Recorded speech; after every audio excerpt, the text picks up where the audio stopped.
Paranormal Dimensions is a regular feature on Mondays on the Paranormal UK radio network. Any opinions or comments made by any guest are their own, and they do not necessarily reflect any of the presenters or network's opinions. It is my firm opinion that these sightings should be investigated most meticulously. You don't believe that these flying saucers actually exist, do you? And how can you be so certain they don't, Mr. Chop? Well, I just don't believe it. Our minds should be open on all subjects. Wrong conclusions are usually the result of lack of comprehensive analysis.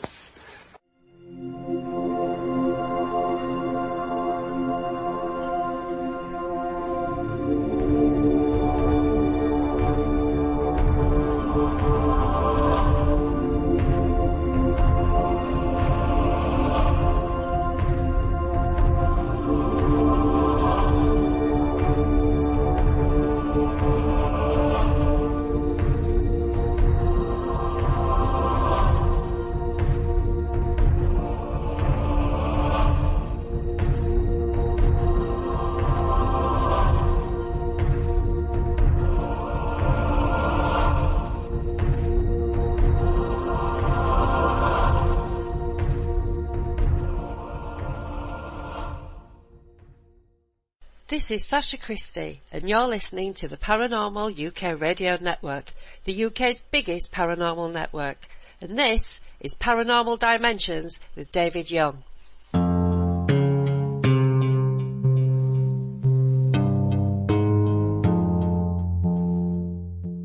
Hello and welcome to the show. Thank you for that introduction, Sacha.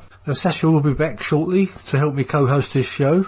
We will be talking to Caz Clarke, who's got an amazing incident to tell us about. Once again, thank you for all the communications you've been sending in. And if you would like to contact me, my email address is davidyoung2qn@yahoo.co.uk. That's davidyoung2qn@yahoo.co.uk. Right. Now, just before I bring Sacha on, I'd just like to read a little bit out of a book. It's Flying Saucers Are Real by Fawcett Publications in 1950. Now, this book by retired US Marine Major Donald Kehoe was the first ever devoted to the flying saucer topic. It was essentially an expanded version of Kehoe's seminal article for True magazine under the same title. In this book, Kehoe states his main conclusions which define the modern flying saucer era. 1. The Earth has been under periodic observation from another planet, or other planets, for at least 2 centuries. 2. This observation suddenly increased in 1947, following the series of A-bomb explosions begun in 1945. 3. The observation, now intermittent, is part of a long-range survey and will continue indefinitely. There may be some unknown block to making contact, but it is more probable that the spacemen's plan are not complete. So with all that in mind, I will now bring Sacha on. Hi Sacha, welcome to the show. Hi darling, how are you going on? We're all doing alright here. The summer's here at last. Yeah, it's been nice, hasn't it? I've had, been out in the garden. It's superb, isn't it? It's lovely having a bit of sunshine. Well, yeah, we've been inundated with seaside UFOs recently. Really? Oh, wow. UFOs actually nested in my neighbour's roof, you know, the seagulls. Oh, those type of UFOs, right, yeah. I've got plenty of those as well. We like mad and having fights. It's interesting actually watching them all scrapping with each other, but there was a captain that came, obviously looking for chicks and whatever stage they're at now. Yeah. Eggs. They're noisy in the mornings, aren't they? I never had that where I used to live. But yeah. Of course we've got seagulls now. It used to be pheasants where I used to live. Now I've got bloody seagulls. That's it. We just have doves and magpies and crows and the little, you know, the little birds. But recently, I think it's because our seaside resort bits, there's no tourism at the moment. No. So I think they've moved inland a little bit to look for food. No snacks being left about all over the seafront, or the waterfront. Where's my Yeah. Anyway, it's nice to have you on, Sacha, because we've got Caz Clarke on today. I know you're good friends with her, and I thought it'd be nice to have you and Caz on to have a good old natter. And as I was just saying to you, I don't know too much about this incident. It's bonkers, David. It's bonkers. The Pentark incident. I know why people struggle with it, but I've seen big stuff, so, you know, big stuff in Wales, so I'm kind of probably predisposed to believe her anyway, but, you know, I think the craft reminds me of something that was seen in 1980, you know, the Cashlandrum, like the pyramid type thing that was escorted by all the helicopters that actually went over the women and radiation burns and all that kind of thing. So that was December 1980, and what Caz has described, it just reminds me of that. Yeah. And I know that there's loads of pyramid UFO videos and things like that, but I've spoken to not only Caz, but one of the other witnesses. I was talking to her on the phone, and she had me on speakerphone, and I didn't know, but there were other people in the room. So I was like, you know, it was one of the first times we'd talked, so I was kind of trying to reassure her about who I was, and, you know, I didn't have an agenda. I'm just like you, basically. I've seen the huge thing that was just right in our faces in Wales. And I was telling them about what had happened to us, and then this other voice chimes in and starts telling me about his version of events, of the same events. So, you know, and the sincerity, everything, it's just not, they're not weaving a story. You know, it's like when I talk about my thing or whatever, you can go to any point in it and say something and, oh, no, that's not right, this, blah, blah, blah. You know, it's accessing memory, you can tell. I've talked to enough people now, and I've come into contact with enough liars and had a very good recent education on lies and things like that. And I know. Tell me about it. So that's actually come in handy for other areas, obviously. So, you know, I really do like this one, and I know that quite a few people that I know don't like it because it's too crazy and because Caz is too confident, and I don't think that's good enough reason, really. I'm very intrigued to hear from, you know, first hand off of Caz, and it should be a pretty good show. It will be, yeah. Great, she can hold her own. Yeah, I'm sure she can, and I could just let you two go, and I'll go off and have a cup of coffee. Right. We'll invite her in now, you know? Yeah, you ready? Yeah. Yeah, okay. Hello, Caz, welcome to the show. Thank you, good to be here. It's a great pleasure to welcome you, and as you know, I've got Sacha on with me tonight. I know you know her fairly well, you've spoken to her before, and you know, I'm very intrigued in your case. I don't know it's your case, but the case that you talk a lot about, and Sacha's just put me right about my pronunciation of it. It's the Pentark, the way it's pronounced, isn't it? The Pentark incident. Yes. I've always called it the Pentiric incident because of the way it's spelt. You know us English. Yes, indeed. Yes, Pentark UFO incident. Pentark. Yeah. So tell us, Caz, how did you get involved? What happened? Okay. Well, it started for me on Tuesday, the 23rd of February, 2016, when I noticed this very small grey twin propeller plane flying very low and very slow over my village. Well, to be honest with you, I didn't really pay it any mind because we got RAF St Athan 14 miles away, and we get RAF planes quite regularly. It was the next day, on Wednesday the 24th, when one of my neighbours came out of his house and he was cursing because this little plane had kept him awake all night. And it was then, really, that we started to notice the behaviour of this plane. And its flight pattern was a circle. And a bit later on that day, another plane, almost identical to that, the first one, turned up to take its place. And that continued the same flight pattern. Well, we wrote to the MOD, who didn't know anything about it. We wrote to Wales Online, our local mainstream news outlet, and they didn't know anything about it. And we decided, well, actually it was Wednesday night, that little plane kept me awake all night, because every 15 minutes, that's all you could hear was this prop plane flying over my house. I know what that's like. I've had helicopters go over sort of at 3 o'clock in the morning. It's not pleasant, is it? No, not at all. And of course, when someone's pointed a sound out to you, that's all you can hear, and you kind of anticipate when it's going to come back. Well, Thursday daytime then, it was still there, and we all decided, my neighbours and I, that if it was still around that night, that we would go out and watch with it, because clearly they were watching for something. Now, David had said to me, that's my neighbour, perhaps they were watching for Russian planes. And I know that sounds ridiculous, but it was only on the 18th of February that our RAF had turned away two Russian Tu-120 bombers from our airspace. So he was quite excited because he's a bit of a plane spotter. Anyway, we'd gone into my back garden, we'd lit the fire pit, and we were watching this plane that by now had started to fly figure-8 patterns, the closer it got to the time. I had no interest in UFOs whatsoever. If somebody had talked to me about UFOs, I'd have probably laughed back then. And it got to about 2 a.m. on Friday the 26th of February. And to be honest with you, I was freezing cold. I was just a little bit bored of watching this plane flying around. And I was just about to go back into my house when I heard what I thought was a missile coming. So I've run back out to the back of my garden and looked up, and this huge plane's flown over the top. And David has exclaimed, "Oh, that's an E-3 Sentry plane." Well, that meant absolutely nothing to me at the time. It's just a massive plane with this big mushroom type thing on its back. And that started to fly circles, not small circles. I mean, big. It took about 5 minutes for it to go around once. And I have to explain a little bit about where I live, because I live on top of a mountain and you can see in every direction but north, because that's where the actual mountain is.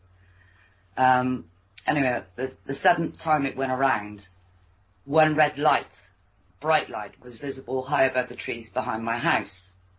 So I shouted for Donna, one of my other neighbours who'd been watching with us that night, and she'd gone into her home to make hot drinks for us. I didn't get an answer, so Dave and I ran to the 5-bar gate just behind my house.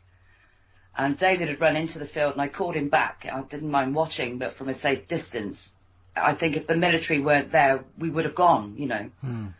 And this one red light turned into 3 red lights in a triangle formation.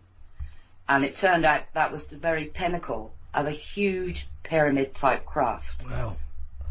The leading set of 6 lights on its underside, on the leading edge, were brighter than all the other lights, almost as if it was the steering mechanism somehow for this pyramid. It was 3-sided. It was turning very slowly anti-clockwise, and as it did so, it came down in a pendulum motion. And when it was in the upright position, it fired this really bright green object out of the top of it. Now, I can't tell you what shape it was because it was so bright, like a huge green star that just moved across and stopped above the trees to my left-hand side, just rocking backwards and forwards. The pyramid was still turning very slowly anti-clockwise and tilted on to the right a little bit, but moving backwards, almost back the way it had come, because this thing didn't come down from outer space. This thing came through into our dimension, if you like it came through a veil of some kind. And I stood on the 5-bar gate to get a better look through the bare trees and said to David, "It's landing, it's landing." And I was fixated on the bottom of it, and in actual fact, it wasn't landing. The field there rises to the north because it's the foot of the mountain. So the land was coming up to meet it. Anyway, it ejected what I described as a hand of lightning, but not thin lightning like we see, but thick, like fire, like fingers, came out, and the whole thing lit up really brightly, and still brighter on the right-hand side than the rest of it. But you could see that it was a solid craft and not a string of lights, for example. And it was then that I heard the 2 C-17 American propeller planes coming. Wingtip to wingtip, 2 of them flew over the top of me, and as I looked up to watch them go over, when I looked back, I couldn't see the pyramid anymore. And that's not to say it wasn't there, I just couldn't see it. And David said that he had seen 15 or 20, what he described as orbs, come out of the top of this pyramid. Well, I didn't see any of those, and I could lie to you and say that I did, but I didn't, because I was fixated on touching the ground, this thing touching the ground. That's the size of it, that from 200 yards away, whilst I was looking at the bottom, you couldn't see the top. So this thing was enormous. Anyway, there were 2 C-130 Hercules aircraft that had come in behind the 2 C-17s. And this green object that was above the trees moved really quickly and in front of these 4 aircraft and fired 3 really bright strobes at these planes, and then seemed to get excited somehow, and it was bobbing and weaving and bobbing and weaving, skipping away as the 4 planes were behind it, and it looked like a scene out of a movie. They were all bathed in this green light, and you could see all the outlines of the engines and the fuselages as these 4 planes pushed this green, or followed this green object towards Llantrisant. Well, after they'd gone out of sight, we were approached by 2, I can only describe them as barrel-shaped objects. They were both red in colour, about the height of a standard room or a small car. I want to say they were made of glass, but I don't know because I didn't touch them, but they were smooth on the outside, capped off with black caps on the top and on the bottom. They were red in colour, and they seemed to be moving inside. And I described it like white noise on a TV screen, but it was more than that. It was turning in on itself. And they were completely silent. There was no downdraft, no noise, no nothing. And one of them moved across, well, they were both coming across from my right-hand side. One had stopped above the hedge, just about 20 feet away from me and about 20 feet up. And I stared at it just for a few seconds because I wanted the details. I wanted to see. I'm just disappointed there wasn't more to see. But I'd looked to see then where the other one was, and the other one hadn't stopped. And by that time, it was right over the top of us. And I'm standing on the gate. I had nowhere to go. David's seen them coming and had backed off, so he's standing over by the garages. And the only thing I could think to do was to wave. That had to be, for me, the universal symbol for, I don't mean you any harm. And this thing changed colour from tail light red to traffic light green. And I felt like I was scanned. And I know that sounds ridiculous, but it was like something reached in and took the fear away from me. And this thing changed colour from, like I said, to green. And then both objects moved off in different directions. When you first saw it, did you think it might have been some sort of a military thing, or did you actually get it in your, a feeling that it wasn't? Oh, absolutely, this wasn't, but they knew it was coming. Yeah. When you're on your first sort of, after seeing the small plane, did you think, oh mate, it's some sort of a military exercise going on, until you sort of decided otherwise? Well, no, because no NOTAM had been issued at all for any exercise. No, there would have been, wouldn't there? Yeah, like there was nothing, and the MOD certainly have contradicted themselves many times with the questions that we've asked them. There was a Freedom of Information request that we put in on the 10th of September 2018 when we asked about the planes that were circling here when there was no NOTAM issued for these dates, and the MOD told us that they held no information within the scope of our request. But we asked the same question on the 24th of October 2018. Please can you tell us why these planes ZZ418 and ZG996 were flying in circles and figure 8 patterns in the Penturk area between the 22nd of February and the 26th of February, and then we were told the information is withheld under Section 26, not in the public interest. So that's one contradiction, but there are many more, and this is on the public record on an official government document. Anyway, there was a huge explosion from the Llantrisant area, from the direction from where that green object was followed. And the explosion was so big that it registered on the Richter scale in Monmouth 40 miles away. The explosion was next to a hospital, and we sent a Freedom of Information request into the hospital, and they said that they had no prior knowledge. They knew nothing about it. Patients were physically shaken awake in their beds. We've had 2 members of staff come forward to say that there was so much smoke that it was coming in through the vents and through the windows and filling the corridors of the hospital. One member of staff went outside and he said there was so much smoke it resembled a foggy night.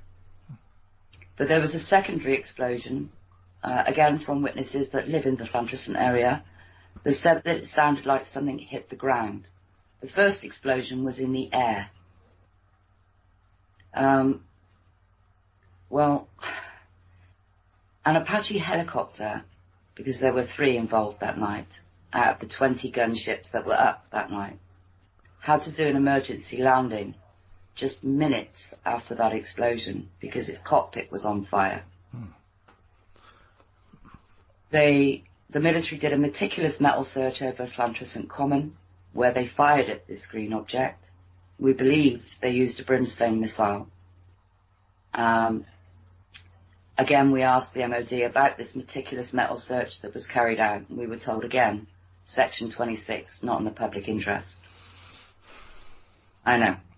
Well, because I didn't know about UFOs, and because I didn't know that you weren't supposed to talk about UFOs, when Wells Online put out the cover story that it was a military exercise, I put a comment on their page and said, well, you know, I can categorically assure you that was no exercise. What they were chasing were not planes. And Wells Online actually contacted me and interrogated me. It wasn't a friendly chat at all. They wanted to know who I'd spoken to and how exactly I had spoken to them. You know, was it on the phone? Was it texts, emails, chat boxes? They were very specific. And I was told to stay silent about it. So I did for 18 months. This is, you know, whatever happened to me turned my hair white. Wow. Within 24 hours. And I do have video evidence to prove that. Because of the comments that were on Wells Online, that's what started my search at the other end to find out what had happened to this green object. And, you know, witnesses have said that there were helicopters circling for hours, there were troops on the ground, and they closed off all of Smilog Woods. Well, I didn't know where Smilog Woods was. We went to Llantrisant Common, we saw all the metal stacked up. I spoke to 2 dog walkers there that said that they heard the second explosion come from Smilog Woods. And when I asked where that was located, I felt quite small when they showed me this huge wooded hill that rises behind the Royal Glamorgan Hospital. Well, when you look at the wood from the hospital side, it resembles a giant W. But the right-hand valley is lower than the left-hand valley. And this is why I believe the green object was under some kind of intelligent control. That if it was incapacitated over the common and losing altitude, you want to be able to make that ridge on the right-hand side to clear the mountain. Unfortunately for them, whoever was flying that thing, there's another hill that rises behind it. And it's slammed into the trees there. Oh. We went up to Smilog Woods, and because I had an advantage in that I knew the trajectory of the green object, it wasn't long before we found the debris trail. And 60-foot trees had been snapped mid-trunk. Gracious. Mid-trunk. And this debris field lay left and right of us in a perfectly straight line, as far as the eye could see. And we followed this debris trail through to its end. And for every tree that object hit, it would have slowed down. But it would have been an enormous amount of energy to have snapped one tree. But there were hundreds of trees that were snapped in half. Completely annihilated, you know, just exploded almost. And the impact site itself, there were 6 huge trees, again, that had been snapped mid-trunk. And these really bizarre burn, like chemical burns, all the way around on the surrounding trees that had been left. And the burn marks were white, not black. And there was quite a pungent smell of burning rubber almost in the air at that location. Well, the Forestry Commission had felled all of those trees, and so we asked them why they did that. And they told us larch disease. Well, they got really strict procedures on how to deal with larch disease because it's such a harmful pathogen. You know, they have to wear coveralls on their feet and on their bodies. They have to wash their equipment. It has to be a licensed contractor to take this wood away and has to be burned. It can't be reused. And they have to leave the land free and fallow for a minimum period of 3 years. Well, what they did in Smilog Woods was nothing like that. Everything was left. They felled all the trees, but all the debris was left. And they replanted it. immediately they've replanted it. So that's not large disease. There was a place in Birmingham. Someone would have had to order them to do that as well, wouldn't they? Yes, yeah. Well, the military had closed off all the roads there. We asked the local government here if anyone had permission to do that. No one had permission to do that. People in Bather, in the neighbouring village, to Llantriston, couldn't even get out of their village because the police had closed all the roads. But of course, when we asked South Wales Police why they did that, it took them 3 years to get back to us. And when they eventually did, they said, the police officers involved, quote, no longer work for the police force. Well, if there was no incident, how do they know which police officers were involved? So they've either since retired or no longer work for the police force, which I thought was quite lame, to be honest. And I know they would have had to have brought officers into that area because there's normally just a sergeant and possibly 8 PCs that run the Llantriston area. So for the number of police officers that were involved that night, they would have had to have brought them in externally. There was one lady that took her 3 hours to get back from Aberystwyth to Merthyr because every road that she had tried had been closed by uniformed police. And she was told that a lorry had overturned. And I think it was on the last road that she tried. And she said, well, it must be an awfully big lorry that can close every single road to the mountain. So it took her 3 hours. They closed the M4 motorway. And if you draw a straight line west from here, the section of motorway that they closed was the section that these objects would have gone over. We got a witness there, or witnesses in Betws in Bridgend. They saw military jets pursuing a cluster of green lights. So we know they saw them because they knew what colour they were. You know, the investigation is still ongoing. We've got more freedom of information requests out again to South Wales Police. I can't tell you the content of that at the moment because I'm quite excited about what they're going to say. But the investigation is still ongoing. There's been a bit of backfilling by the hospital. You know, I think they realised the seriousness of saying, well, we didn't know anything, when in actual fact they're now saying that they did. But we'll get to the bottom of that. Wow. Well, Sacha, that kind of puts Rendlesham into shame, doesn't it? Yeah. Well, did you find weren't there some unusual magnetic readings in the area as well as Smilock Woods, or was that near your house? That's right, yeah. Swansea UFO Network had tried to find me on Facebook and they were unable. I think Facebook had blocked me for some reason, but they put a blog up to say they were doing a sky watch and on the Garth Mountain. I said it was a good place to be. That was all I said. And that was how they managed to contact me. And they came out because they wanted to log the sighting. They did some tests 18 months after the event. Gary Jones and Swansea UFO did some tests in the fields. The EMF was so high, it was the equivalent of being microwaved 18 months after the event. I mean, the morning of the incident, it was snowing in that field, but not in the surrounding fields. And the EMF trail is exactly the route that the pyramid took, which is also interesting, but the high EMF was also at the crash site. And this, again, is 18 months after the event. This is another reason that it reminded me of the Castlundrum thing. Not only the shape of it, the colour of it, the size of it, but the radiation.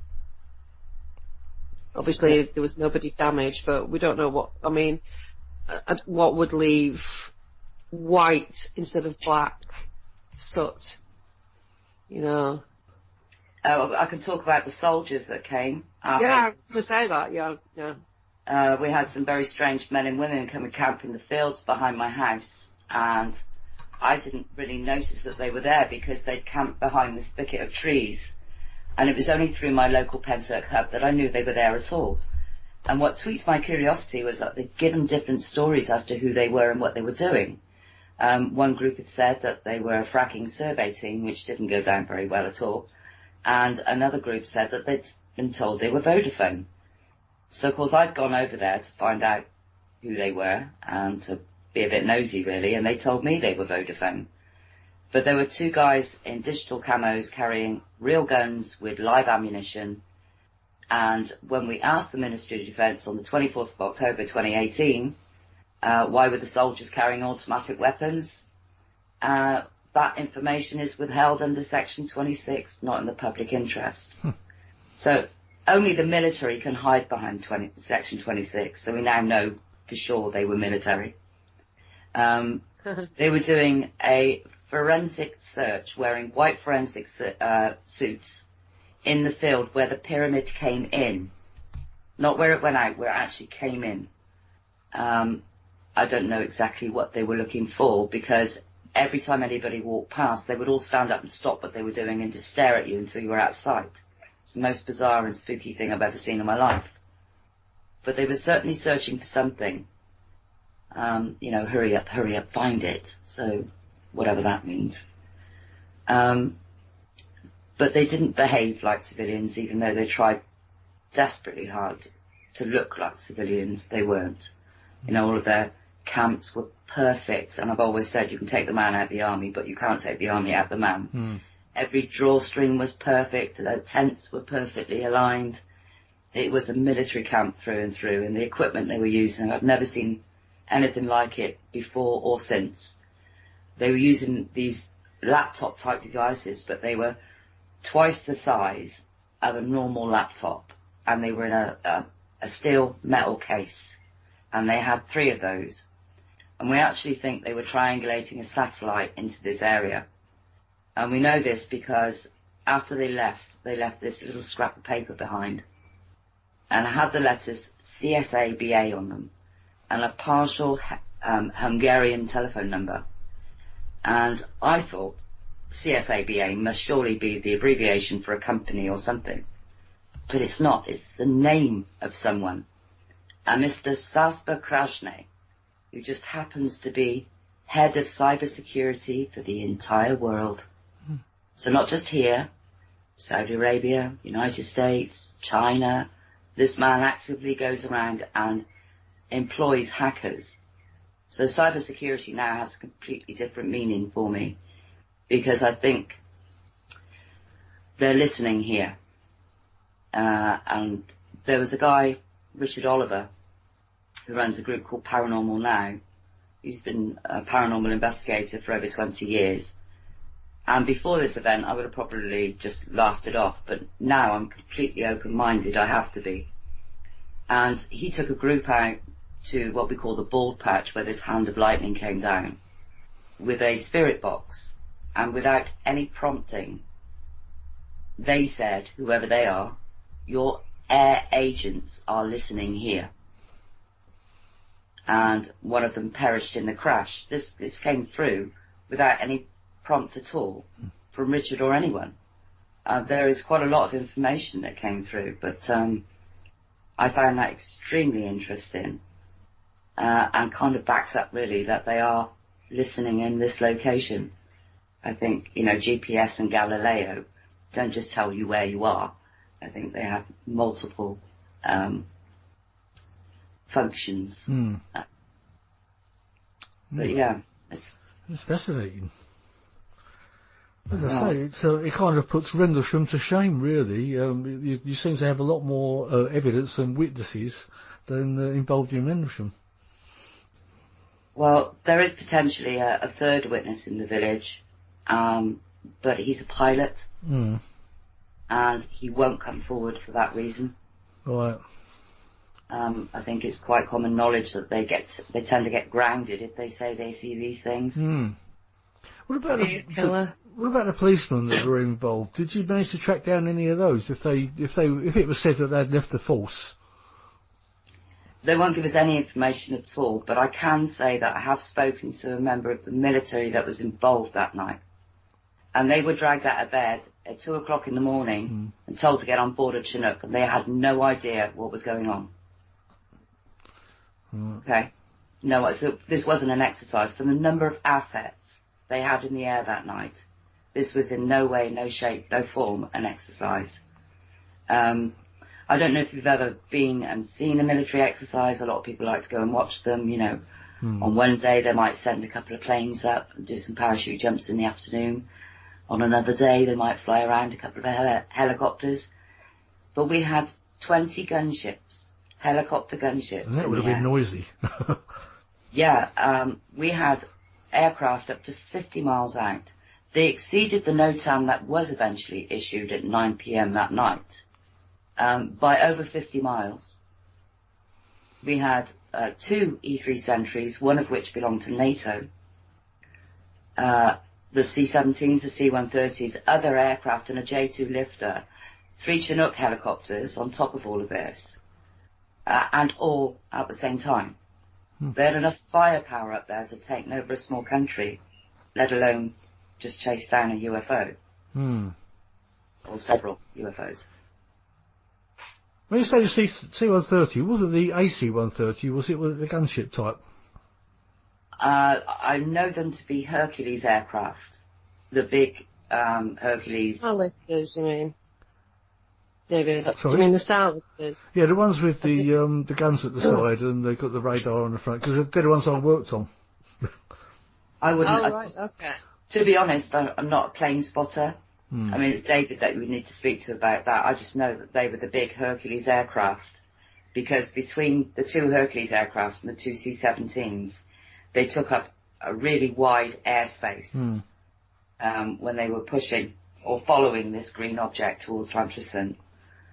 And they did shoot it down. The Chinooks took something from Smilog Woods. They were flying backwards and forwards to Smilog Woods, taking something and taking it back to RAF St. Athan. And the little grey plane that was here for 3 days and 3 nights, along with its partner plane, had moved from here to Smilog Woods, and not just anywhere in Smilog Woods. It had dropped in altitude and airspeed and was now circling the exact impact site. And the other thing that we found to show that the military were on the ground there is I photographed some rather unusual tyre tracks. I've not seen them before. And they were like a barred type of track as opposed to a radial, zigzag type thing. It was a flat barred track. And if you Google it, what tyres are fitted to military vehicles, it will come up as a Tyrone run flat. And that is exactly the tyre tread that was left at the scene. So the military were on the ground there. People that lived on the outskirts of Smilog and people in the hospital heard gunfire in the woods. And again, no one had permission. The government hadn't given anybody permission to be in the woods or close the roads. But they definitely took something from there. Well, they should be firing guns in the woods anyway. Anyone could be walking about in there, couldn't they, in public woods? So. Yeah, and an exercise, a military exercise, they're not going to do it over the top. Something like that, they're not going to do it over the top of houses and hospitals in areas in Wales where there's so many areas where there's absolutely nothing. Why do it in right there? It just doesn't make any sense at all. Centrebridge is just up the road, and that's MOD land. So they could have used that quite easily. They were asked specifically, why did they choose this area? And they just said, well, because it has different land features.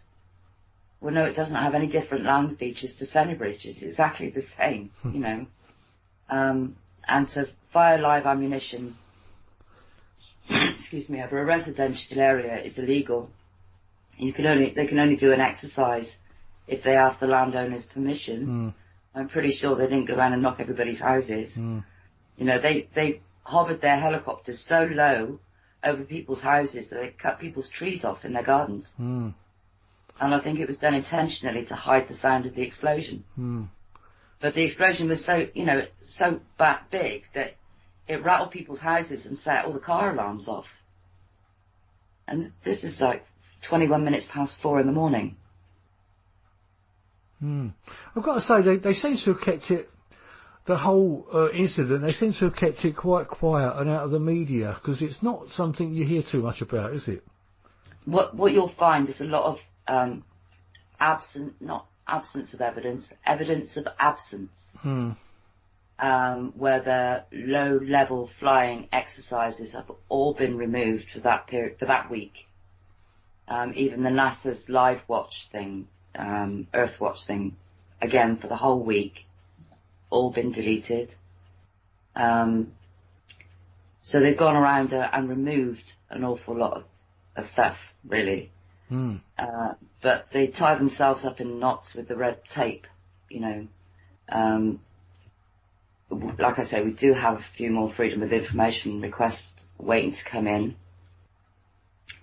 You know, we asked them why local residents weren't told about this officially, and the MOD holds no information within the scope of our request. And yet this is supposed to have been an exercise. Indeed. I was quite intrigued when you said about it seemed to come from another dimension, rather than outer space, as you put it. Right. Is that the way? Is that your feeling that maybe it come from another dimension? Absolutely. I saw this thing emerge through a black veil. I described it a bit like approaching a vehicle in fog, and initially you see two headlights and you think, oh, it's a car. And as you get a little bit closer, so you see some lights around the cab and you think, oh, no, it's a truck. And then, you know, as you go past, you realise, oh, no, it's the Coca-Cola truck, you know, that thing. This thing came through something, turned and went back the way it came. And someone suggested perhaps it decloaked. I don't think it would have in the middle of a military ambush, because they set an ambush for it. And if it was cloaked, why didn't it stay cloaked? Yeah. It seemed to materialise gradually. That's another term, I suppose. Yeah. I do seem to hear that a lot on these shows, that they do, when I've seen it myself, when things just appear, they kind of just disappear again. Like you say, I don't know if it's a cloaking mechanism, which I'm sure they must have anyway, or if it's just the way they're travelling. Maybe they've got some scientific way of travelling that we don't know about yet. Well, I've seen something just disappear. The friend, it was like three lights. It was swinging out from behind a cloud and then swinging back behind the cloud. I've been looking at it for quite a while before I thought, hang on a minute, that's not normal. And it sort of slowly, like a feather, you know, like a feather falls and it goes left to right. Yeah. It was doing that much. Well, that's how Caz described it coming down, didn't it? Like a pendulum motion. Yeah. So the green object was also swinging from side to side. Because this just was swinging from side to side, but it wasn't coming down. It was doing that motion, but staying at the same height. And as we were looking at it, it just vanished. Just literally, like, it was there and then it wasn't. And it was bizarre. We found out a bit more interesting information. Gary was in contact with a man that runs Skyhub. And I've written to him. He's French, so I wrote to him in French as well. I'm still waiting for an answer. But Gary said that this gentleman had said that during the week before the incident and during the incident, something very, very strange happened to the magnetic sphere. And it flatlined, but on that night it became inverted. Whatever that means, I have no idea. But these magnetic anomalies seem to be appearing now all over the planet. Interesting.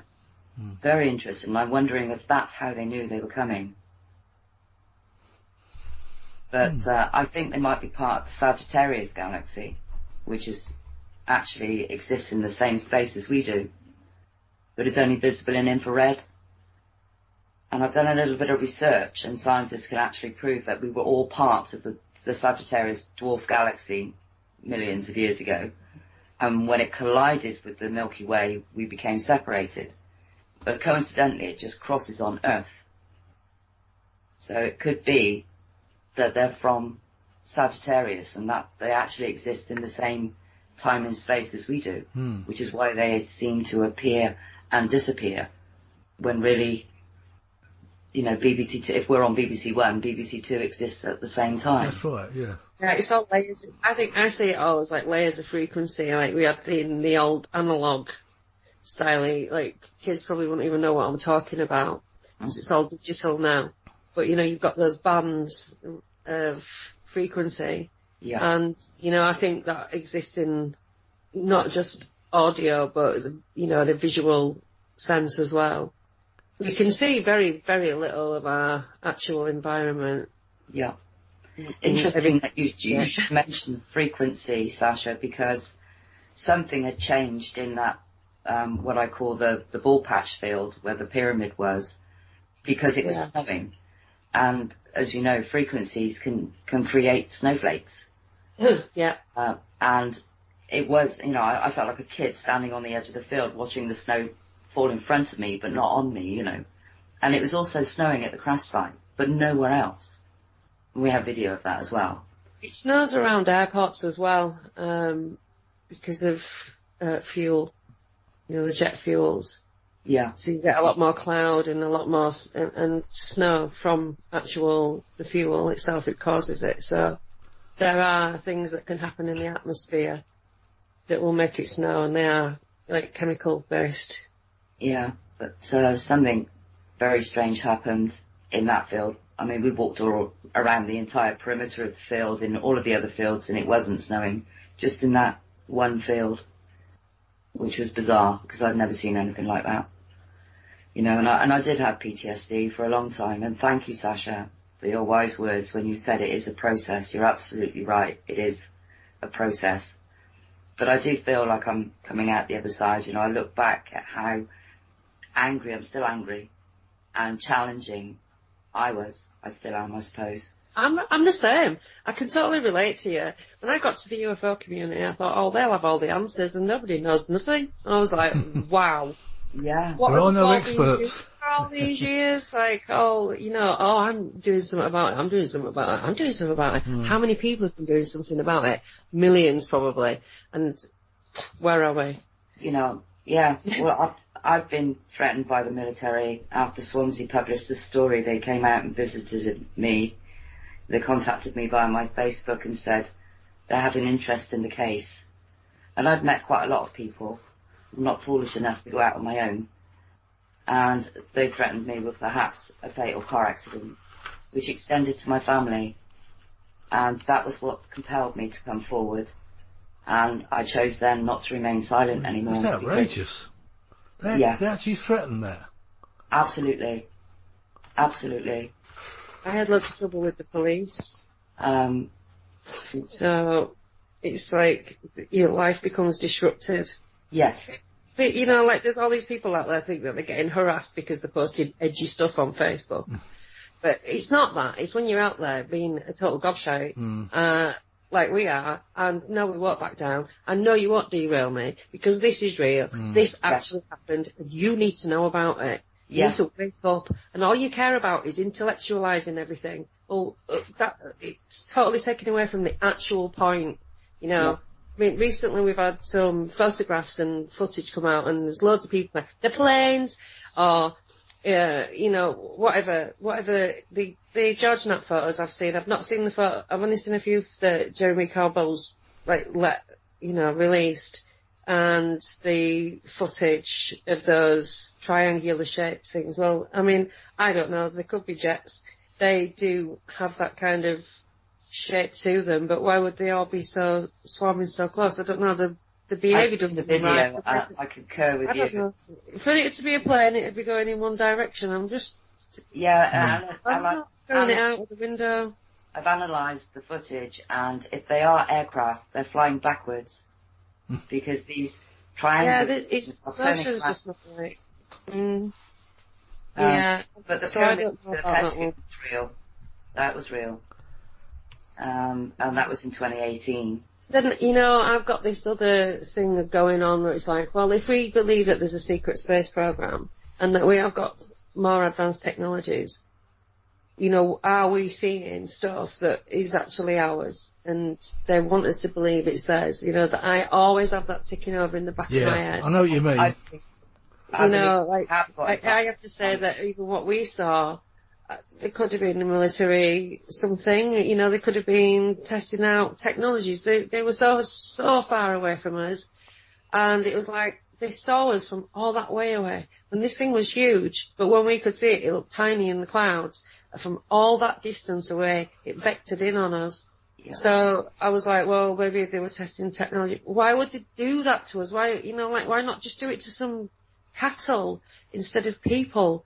why terrorize loads of people? You know, you don't have to terrorize people to have a UFO illusion. If you've got those kind of crafts, you just need to fly them around. You don't need to terrorize people. Right. It just doesn't make sense. And what was running around us, I don't know what it was. I can't say that I saw anything. I know it wasn't the sheep because they were all lying down, and sheep run away from people not to.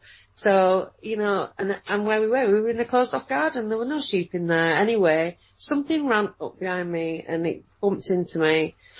You know, this is not attention seeking. Why the hell would we expose ourselves to the kind of attention that this brings? Either sycophantic, I mean, I'm not saying everyone's sycophantic, but you do get them creepy weirdo types who are just sort of latching on and, you know, but I mean, we've got a lot of good supporters, but there's so many people out there that will believe in the phenomena but not believe the people who say it. Or they just take a disliking to somebody and they will make it their life's mission to make that person's life a living hell for no good reason other than they're defending their own decisions of what they believe, their critical thinking, their beliefs. They're not defending anything other than that. They're not defending any people. They're defending their thought processes. Yeah, and that's what you're dealing with. And some of them are literally insane. You know, the amount of times I've been told to kill myself. And that was nothing to do with any of the investigation or anything that I've done. Just for being me. Yeah. You know, like just for saying, being an outspoken woman, you know, which we still have a massive misogyny and ufology. Yeah. So that's what we're up against. I agree with you completely that we do have advanced technology, but on this particular night, with the vehicles that I saw, were not ours because we wouldn't have shot down one of our own. Yeah. And those barrels, whatever they did to me, they changed my electrical dermal wave. I have a signal inside of my body. And as for the skeptics and cynics, what about your lie detector test, your polygraphs? Yeah, that's how it was discovered. There's a signal inside of me because I didn't know. And you passed them? I passed 3, yes. Sorry, can you Caz, can you explain that? What do you mean a signal inside of you? Exactly that.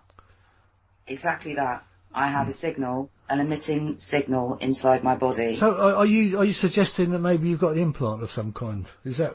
I'm not suggesting anything because I didn't know, but I have lost an hour and a half. Sorry, I'm not implying anything. I just wondered. That's what I was going to come to. Do you think you may well have been abducted at some point? I've lost an hour and a half in time. I don't know what happened. That scares me more than anything because it was only after I met Gary and he'd already established the military timeline and realising then that the explosion didn't happen until 4:21. You know, this incident started at 20 to 3 in the morning. For us, we were only out at the gate for maybe 10 minutes maximum and then came back to my house. So where did that hour and a half go? Because when we got back to my house, that's when there was the huge explosion. And we saw the 3 Apache helicopters going across the field in the direction of the green object to intercept it. We could only see 2 after that. Because the 3rd one had to do an emergency landing at Cardiff. But to know that that explosion went off at 4:21, there's an hour and a half missing time. You know, this whole thing scares me. That's very intriguing. But, you know, every soldier in World War I and II were afraid, but they went forward anyway because it was the right thing to do. Yeah. And this is the right thing to do. Every human being on this planet needs to know that this is going on. And the military now seem to think that we're in the way. You know, they tried to move me on when they were here, you know, or you're trespassing. No, I don't need permission to be here. That's a public footpath, you know. They serve us, and they forget that. They serve us. And now suddenly we've become incidental. We're in the way. If they had their way, everybody would be military and there wouldn't be any civilians. But they can't keep this secret. You know, this involves everybody on the planet. And there should be an open debate about it. Because I'm not saying that there aren't some out there that are hostile, because clearly there are. I think Senator Richard Blumenthal said it best in the Senate hearing for Space Force to General Dunford recently, in April last year. But what happened here, they were not hostile, but they shot them down anyway. There needs to be a public debate about this, and the people have a right to know. It scares the life out of me. Alfred Lemberg wrote a book called Shoot 'Em Down. That was policy in the USA, based on some documents that he found. The book is called Shoot 'Em Down, Alfred Lemberg. I know they were targeting radar on them back in the 1940s and 50s, and that was bringing them down. But, to shoot something down without first establishing any form of communication at all, no hand of friendship, nothing. They set a military ambush, pursued it, and shot them down without mercy. And it was like both sides knew what to expect. I think the bright green object was a decoy of some kind to draw those aircraft away from the pyramid craft and the load that it had jettisoned. And whether they were probes or intelligent life forms, I don't know. But I didn't see any of Spielberg's funny-looking aliens, No. Aaron Cooper describes in the V-shaped, the delta-shaped craft that he saw, which was just the black V with white lights, but independent in between the wings of this thing was a red ball. And he said it was like it was alive. It was undulating and moving inside. Yeah. And it had kind of like speckles in it, like you were saying, white noise. Yeah. And my kids had like a slime app on the phone, which is absolutely ridiculous. When they were all the slime phase, they were all wanting to play with this slime all the time, but all these apps came out, so you played pretend slime. Yeah, great. But anyway, so my daughter sat there and she was messing about with this thing, and I thought, oh my God, I wonder, because it was a circle shape, like it was in a tin.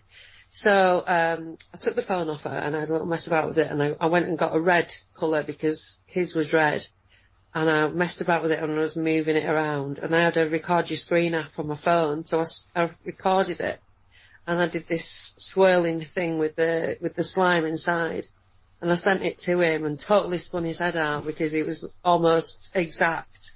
So he got the app and he's done some stuff with that, but yeah, so it's just interesting. And I recently saw somebody saying the similar thing in ET UFO Hunters group in Facebook, but I can't remember who or what exactly. But it was good comparison. Yeah. So there's these little independent, smaller but not small things that seem to be alive and moving intelligently. Living machines, absolutely. Yeah. And they seem to be intelligent. Yeah, I think the only comforting thing you can find out of what that story you just told is the fact that we had the capability to shoot it down. Because normally you That's why think the whole of Europe want the brimstone missile, because it goes through anything. You don't get to my age and then suddenly decide, I'm going to make up a UFO story, because I have no idea. I've always had quite high-powered jobs, shall we say, or managerial positions, and so I've always kind of had some form of control. But after that happened to me, I felt like a little kid lost in the world. I didn't know who to speak to, who to turn to. I wasn't a member of any groups. I wish I'd known someone like Sacha and yourself. Yeah, it must have completely just turned you upside down, I imagine, if you didn't believe in them in the first place. Completely. Not. I even believed that there were UFOs in the sky. Didn't really give much thought to why they were there or what was in them or anything, but I'd seen one with my mum when I was about 12. So I was just sort of didn't really think about it that much. But then, when I started seeing Steve, and he shared a house with this guy, John, who was literally obsessed with UFOs, so we would go sky watching because of John. And then, ironically, we go away to to Wales and this massive thing Yeah, happens. there you go. That's weird, isn't it? It's like you brought it on. It's weird, no, because it was like John was the one who was always going on about it, and then he missed out. It was just all of it, everything about it was so messed up. So messed up. I think they choose us. And honest to God, you just can't imagine how much it devastates you as a person, your personality, your everything, your likes, your dislikes, your, knowledge of what the world is and your place in it. It's all gone. Yeah. Like in an instant. It's not even overnight. It's like immediate. Like, absolutely. The world is not, oh my God, these things can just come in and go and do whatever they want and nobody's paying any attention or doing anything about it. And it was so massive and it was there for so long and we were just like, what the hell is life after that? All of us were just like, just still now. You question everything, don't you? 24 You years question now. everything. And 24 years. And we're still completely blown away by it because it was so in your face, so big, so outrageous, just so stupidly outrageous. And you hear yourself telling it and you're like, I sound like a crazy person, but this is the truth and I'm going to tell it and I can't help myself. I always hate the way that I get and I get so up my own arse sometimes and so agitated by it all. And I think, oh my God, I can't do this anymore. Why am I even bothering? What's it doing for me? It's nothing positive. It's just destruction and destruction and destruction. You're informing people, Sacha. That's nowhere. It doesn't feel like, it doesn't feel like that to me. I'm just here, like repeating myself endlessly. And, it goes nowhere. But now Steve's come forward. He's with Gary. We're going to be doing a video. So he's going to do his investigation thing. Because after seeing the investigation that he did with you, Caz, and the Denby Lights one, when he said to me, can I do my thing and with your incident? And I was like, absolutely. Because he thinks of so many things that I just would not even consider. Yeah, it's the Asperger's in him. And the determination and the dogged way that you two have just F away at you, fire, all the time. Yeah, I'm still ongoing, but we've still got some waiting to come back in now. This is not you, it's attention seeking, know, and asking wily questions that make the, the MOD or whoever say these things to you, not in the public interest. Yeah. It means there's something's there. Going on, yeah. Exactly. You know what I mean? So by doing this. 7 times, I can't say they lied, 7 times they've contradicted themselves. Yeah. To be a good liar, you have to have a good memory, and clearly they're too bone idle to read the previous FOIs, and so they're making it up as they go along. That clearly shows a cover-up. And I know they've covered it up to go to the trouble of coming out here and threatening me. The thing that people listening now don't know is that this is not just you and Gary doing this. You have regular meetings in the local area where more and more, every year, more and more people are coming forward and saying that they heard this, they saw that. It's not just you and David. There's so many people now in the area that are coming forward and saying, well, this is what I experienced. And it's either the noises, the smoke, all of that. That's, it's not just coming from you. No, I'm the only one to come forward, and because they forced me to come forward. And like I've always said, I'm not here to convince anyone. I'm here to inform you. This happened. Do with the information whatever you want. But I will get to the bottom of this. I will not stop. You want to know what's going on. Well, absolutely. I saw what they did. I was there. But who were these people, for want of a better word? Why did they shoot them down? Because they didn't harm us, and they had every opportunity to harm us. And also, if you're emitting a signal of some kind, you want to know why and what happened. Yes, and I want to know about the hour. Polly after that, weren't you? People don't know. Yeah, and it was little things at first, Sash, to be honest, like becoming, I'm a super sensitive now. I was never a super sensitive before. Being allergic to the coatings on certain tablets, that didn't bother me before. Becoming anaphylactic, I was never that before. And so you get this little build-up now of little things that are happening to you. And then New Year's Eve going into 2017, I nearly died. Yeah. And I don't know if it was the radiation, or the EMF, or something that this thing did to me. I don't know. But it clearly has done something to me, so much so that my polygraph examiner was physically shaking when she read my polygraph statement for the second time. Because the first time she read it, each time she read a paragraph, she would impress upon me that this had to be accurate. I had cameras all over me in that room. I think it's an intimidation tactic to ensure that you're telling the truth.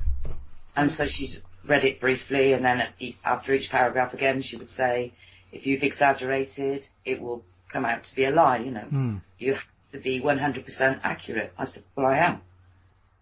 And then after, when I took the 3 tests, and I passed 3 times, and she read it again, her hands were shaking. And she said, is this going to go to the mainstream news? And I said, well, I don't know. She said, well, I don't care if it does. She said, just give me a heads up. I said, fine. So, and she is a forensic polygraph examiner. Now, my results had to be sent to a panel, because they tell you anyway if you've passed or failed. And the equipment that they've got, I know that people will say, well, some people can beat a lie detector, etc.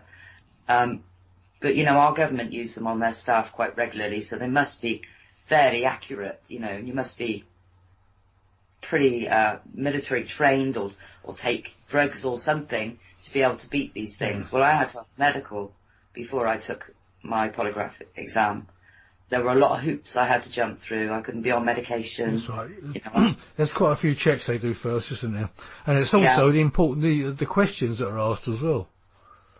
Oh, definitely. Definitely. But, I have kept her name out of the mainstream at the moment, but I don't think she's got a problem with me telling anyone anymore. So, she is a qualified forensic polygraph examiner that works for a fairly large firm in this country. It was a hard thing to get, because other companies I'd approached, when they found out the subject matter, they refused to test me. In fact, one examiner actually threatened to fail me before he'd even tested me. You're not going to get the answers you're looking for. Well, why? How does he know? Exactly. Or she. Exactly. That's weird. Just know what the world is. They just know. And I used to feel like I knew. Now I know nothing. Now I question everything. Everything I else don't I know. know what I am. I don't even know what it is to be a human being, like on this soggy pebble that's hurtling round a ball of fire zooming through space. Spiral vortex, you know what I mean? Like, what? That's where we live, and we're arguing. And then we're something living in a lump of meat. It's just nuts. Like, life is completely bonkers, so I don't know why people get their head boggled by the fact that there might be other life. I mean, you look at all the life that's on this planet, there's billions and billions of life forms on this planet. That's what I find crazy. People can't believe in life on other planets. You've only got to look at life on this planet to see how many different types there are.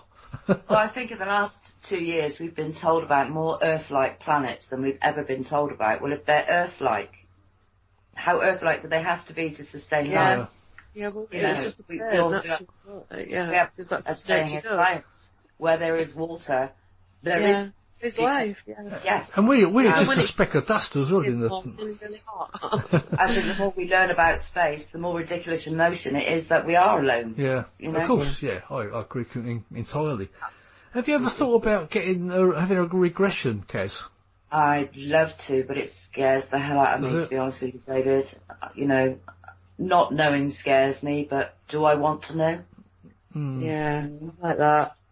I don't think that I can be hypnotised. I am far too like rigid with it. It's like I'm still completely frozen in time. Yeah. I'm the same, you know. Funny enough, we were talking about this on the show last week when I did one with Juliet and Kieran. Funny enough, we were talking a bit about hypnotism, and I said I couldn't be hypnotised, and she said, "Oh, you can." She says anyone can be. So whether that's true or not, I don't know. Yeah. Well, I don't know, because you know, how can they take you back to a place that you don't really want to go, even if you're sort of curious? Yeah. You really don't want to go. If your whole inside of you got that ego bit that's, you know, always chewing things over, shoulda, shouldn't. You know, the core of you inside that knows better than you do. And of course, there's always the notion that perhaps if they regress you, are you going to a dreamscape type of place? Are you recalling a memory, or are you making it up? Exactly. You know, no, I said exactly that same thing last week, because I've actually been on a regression with somebody that was fairly near where I used to live, and I paid them like 60 quid fee to do a regression, and I got to a point I wasn't sure if I was making this up because I had to come up with some sort of result, or I was actually doing it, you know, because I was actually aware of everything that was going on. And I felt that I had to come up with some sort of result, and I think it was just coming out of my own imagination, if you like. Yeah, you know. Exactly. That's why I have to stick with what I know, what I saw, and all the research that's been done. I mean, 5 years down the line, the EMF has now disappeared, which shows that it was an unnatural signal that was in that field. Yeah. We're having the radiation. Edmund Williams from Swansea UFO had a Geiger counter. And 18 months after the event, he tested those fields and got some quite high radiation readings. And no one in the club actually was able to find out or knew how to read this Geiger counter. So we've got the results, and Gary has sent them off to the nuclear people in Britain, and they're going to send him a report on those results. So we'll find out soon how dangerous the radiation was 18 months after the event. But that's coming from the nuclear people in Britain. So that's another one that we're waiting for now. It sounds like we might be doing a follow-up show in a few months, then, Caz. Well, yeah, because there's more and more this. I won't let this go. No. You know, Gary's a fantastic investigator. It's because of his Asperger's, you know, as a red rag to a bull. Leave a stone unturned. You know, we still want to go out and do a metal search on Llantrisant Common, because they had just a couple of hours in which to pick up all the metal on that common, including old bikes and washing machines, you know. Yeah. But they had to do it under the cover of darkness. And I don't know what it is, but, you know, maybe they missed something. We don't know. I'm also trying to track down a security guard who was working that night, and this is a bit of new information. He was working in some disused warehouses that were in front of the Royal Glamorgan Hospital, opposite the Royal Mint, on night patrol, and even though they were disused, they still had to be guarded. And he said he saw something wedged into the side of the building that was not of this world, and the military took it. So that would be interesting, because I really want to speak with him. And coincidentally, it just happened to be the same buildings that the police decided to use for their counter-terrorism drill in June of the same year. So the plot thickens. It does. I'll tell you what, maybe later in the year we could get you and Gary on the show, and perhaps we could have a catch-up and find out what's happened. You know, if we do catch up with anything by then. Oh, I can't wait. I'm just waiting for the response now from South Wales Police. I've already got my next FOI lined up. You know, I was looking for a specific question that was asked of the Ministry of Defence on a Freedom of Information, and I couldn't find the answer. And I was saying to Gary, where is it? Because they seem to have answered everything. So I had to go through them all, and there's quite a lot of them now. And they just literally just skirted over the question completely. As they do, right? yeah. bother answering it, like, oh, that doesn't exist. And it was about why they lied, about why they were here. And it's a question they can't answer, because by admitting that they lied, that they used a cover story, means that it was a covert operation. And if it was a covert operation, it means it's a real situation and not an exercise. So, we've got them anyway, because, they were carrying live ammunition, even though it's not in my interest as a member of the public. I don't know what they were looking for, but it was something serious enough for them to be wearing forensic suits, so as not to contaminate themselves. Well, anyone decided to walk their dog in the woods that night, they'd take their lives in their hands, wouldn't they? Oh, yes, indeed. We had an RAF veteran that was in the hospital on that night, and he doesn't know whether or not he's still under the Official Secrets Act, so he wouldn't speak to us directly, but his daughter did. And he said he heard gunfire. He was physically shaken in his bed. That's how violent the explosion was. The Ministry of Defence's explanation for the explosion was that it was a fake incendiary device. But I'm yet to see them place one in the air, because that's where the explosion came from. And it only registered on the Richter scale because the hospital shook, because it has multiple subterranean levels. And it shook the hospital down to its foundation. It's an enormous building. And to have registered on the Richter scale 40 miles away is some explosion. There's nothing going on. Why would there be any kind of incendiary device?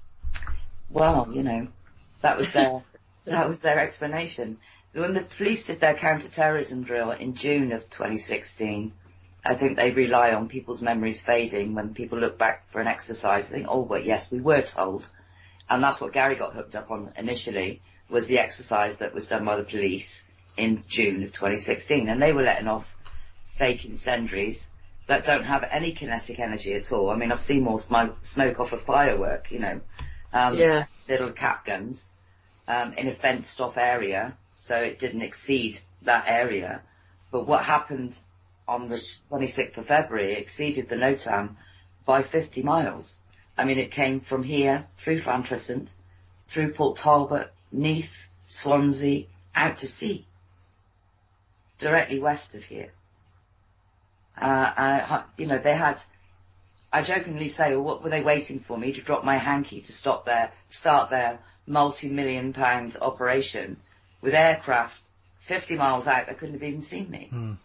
Yeah, I could pinpoint the time that everything started because I was there. So, intriguing. Very, and serious too, because if they are shooting these things down without provocation, and these particular ones were not hostile in my mind's eye, what are we done? There are some, as Senator Richard Blumenthal said, that there is a growing threat in space. And if the American people knew there would be some great concern. I think Donald Trump said that alliances have changed when he announced Space Force publicly. So something in recent years has changed. And of course then you've got Jean-Claude Juncker, the leader of the EU, standing up in front of the whole of the European Union saying how he'd just come back having had the meeting with the leaders of other planets. Well, yeah. Not countries, planets. You said what? He stood up in front of that? Juncker. Yes, Jean-Claude Juncker stood up in front of the whole of the EU and said he had just come back having had the meeting with the leaders of other planets. That is the literal translation to what he said. Not countries, planets. I wonder if there's a YouTube link to that. I'll have to have a search for that. Yeah, I think there probably is. Yeah. You'll find it. It's there. Yeah. Well, yeah, I mean, I'd like you to come back on the show later, if maybe September sometime, with you and Gary. Caz? Yeah, that would be fantastic. With a fantastic update of what's been going on, and, you too, Sacha, if you want to come back on. And, it'd be good to... Yeah, get Gary on. Yeah, that's what I'm saying. Caz and Gary would be great. And Sacha. Yeah. Yeah. Yeah, I'd love that. Yeah. Well, I'll say, well, just before you go then, Caz, have you thought about writing a book? Oh my goodness, lots of people say that to me. Well, I think you should. You know, if I was articulate enough, I probably would, but I haven't got the time. I've got a family Yeah, I know. And a house to run. It's not that easy. And Sacha will probably testify to that. When you've got children, it's all go for the kids, you know. Yeah. I don't think I am literate enough to write a book, to be honest with you. Yeah, I think we all think that though, but I think you can always get someone to help you with that, can't you? You know, and I think you're pretty literate myself. It's you know. Yeah, very articulate. Yeah. Well, I try, but. I mean, even if you did it by recording, you know, even if you don't sit down and actually write it, you could actually speak it and get someone to kind of type it out for you if you like. Yeah. That type of thing. That'd be good. Okay, right. Should we leave it there then, Caz? And it's been fantastic talking to you. Thank you very much for coming on. Thank you for having me. No, it's been a great pleasure, and I've learnt quite a lot today, and it's going to make me sort of research a little bit more about this incident because it's it's really sort of raised my interest. Well, to be honest, I really thought that someone would have seen something like I had seen, you know. But to find out that no one has outside of the military is quite worrying, really. Yeah, yeah. You know. Also, sort of typical. It's really typical. You know, we all seem to see something different.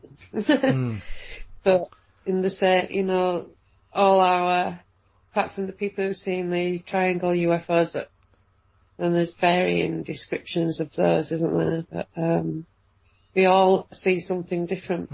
Yeah, I've only ever seen an orange oval object, nothing like a triangle. Yeah. Well, I think Richard Oliver and Paranormal Now has just published a video of some of the UFOs that have been filmed here in Penturk in the last 5 years. So, by me. So there's a few on there for you to have a look at. But absolutely fantastic talking to you guys, and especially you, Sacha. Yeah, good to chat to you. Yeah. I'm pleased I've learned how to pronounce it properly now. So. Right. Yeah. Okay then. Right. Thank you very much, Caz and Sacha, for joining me. Thank you, David. It's been a great pleasure, as always. And I shall look forward to the next time. So, so until then, thank you very much and good night. Good night. Yeah, bye, Caz. Thank you. And you, Sacha. Cheers. Thanks for coming on. Cheers. Bye-bye. Right, you've been listening to Paranormal Dimensions on the Paranormal UK Radio Network. I'm David Young. Thank you for listening. I hope you enjoyed that. Thank you. Bye-bye. For me, this is the kind of show that I like doing most, where you basically just have a freewheeling discussion, have a chance to go off on topics. That's what's going to make you an outstanding player in the field. Just keep doing it. Unidentified flying objects, commonly known as flying saucers, do exist. Some kind of flying objects have been photographed in the sky. If they cannot be identified as objects known to man, what are they? If they are not man-made, who made them? If they are not from this planet, where are they from?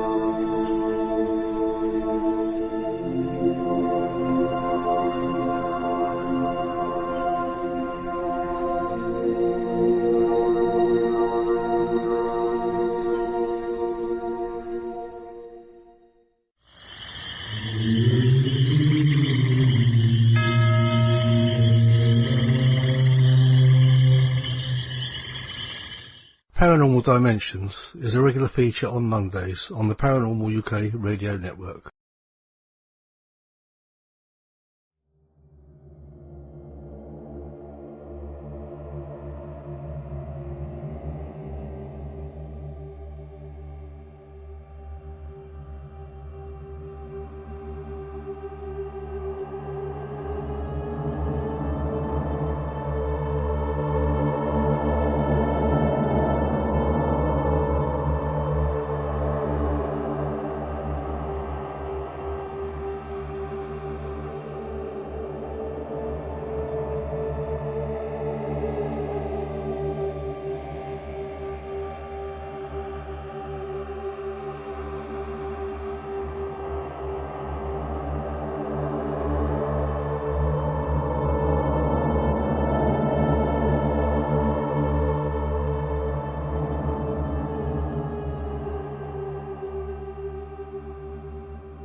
started in China. Oxygen, medical supplies and hospital staff have one of the 5 vaccines and research. Stage 1, you create a problem. It could be a manufactured virus. You want a reaction, and you want them to either say, do something, or you want them to accept what the authorities suggest must be done. So one of the agendas is to massively cull the population. They want to reduce the numbers.